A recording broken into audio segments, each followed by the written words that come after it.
Hello. It's rather cold and dead in the garden at the moment.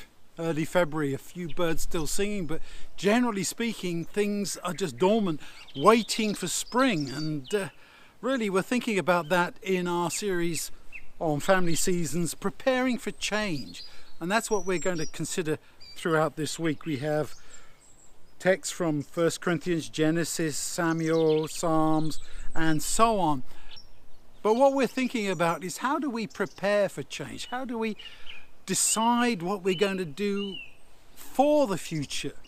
How are we going to anticipate?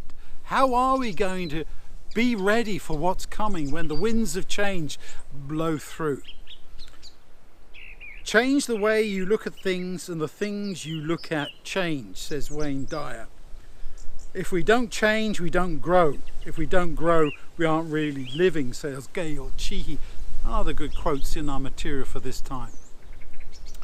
What I'd like to think about and really concentrate on, however, is the whole idea of recognizing that we need to change ourselves morally and ethically, that we need God's power in us to transform our lives, because the way that we live isn't right. We recognize that in ourselves and the way that we treat other people.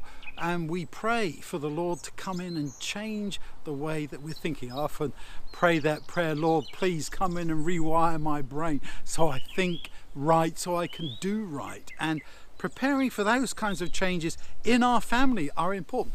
We change all the way through.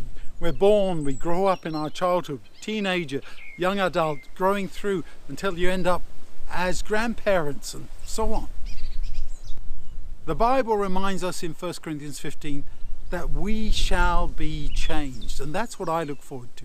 The fact that we are going to be changed, that God is going to come in and remake us in an amazing way, and that this mortal puts on immortality, this perishable puts on the imperishable, and we will not be the same in the way that we are today, but we will have who we are in the sense of our characters always with us.